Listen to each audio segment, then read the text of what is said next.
Hi Girl Scouts, welcome back. I'm so excited. Today we're going to talk about the water cycle and how clouds form. And so this will actually complete a few steps in the Brownie Wow journey.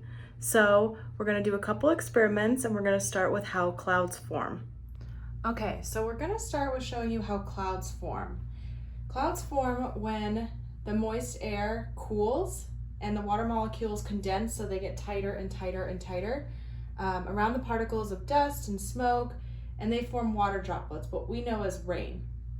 So what I'm going to do today is I have a gallon glass jar, and I actually have some boiling water, so it's super hot, and this boiling water represents the water on the Earth's surface. And so what I'm going to do is I heated this jar a little bit with some warm water earlier so it could react well to the hot water. So I'm going to pour this water in.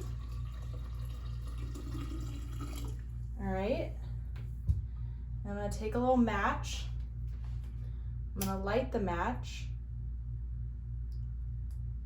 And I'm going to put that in, and it immediately goes out. So then I have these ice cubes, which I'm going to pour in. Take this bag, block it off quickly, and then we're going to screw the lid on. So what this does is you can actually see, I'm going to move this closer for you to see, you can see the clouds start to form.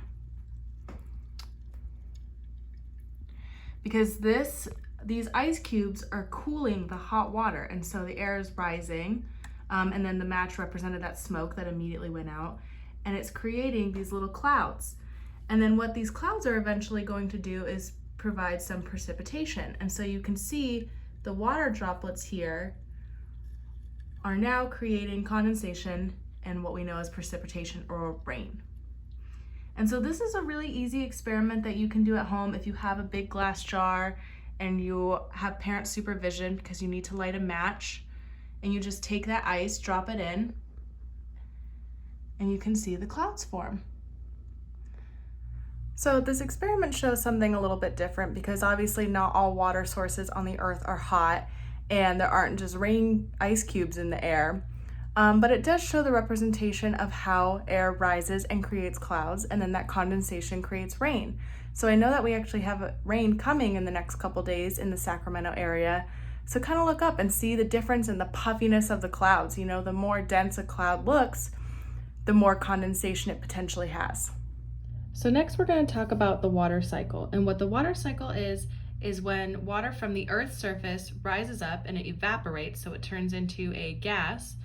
It rises up, condenses in the air, and so remember, it gets tighter and tighter, just like our cloud experiment.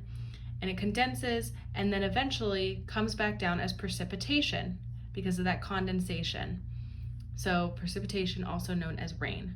So the little experiment that you can do at home is you can take a rock, and this rock is going to represent our mountain, so our higher elevations, because when you're at a higher elevation, the air is cooler, and so you get more clouds, and especially when it's cooler, you might even get snow. So this will represent our mountain. I pulled some weeds and had some dirt in my yard, so this will represent the vegetation.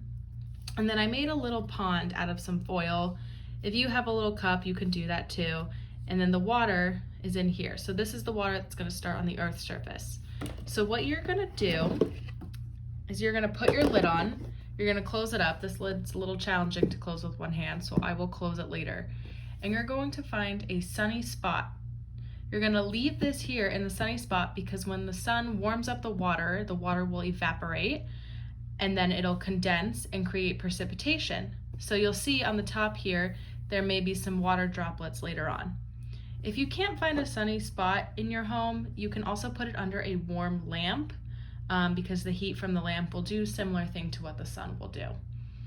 And then let me know what it looks like after you've completed your experiment.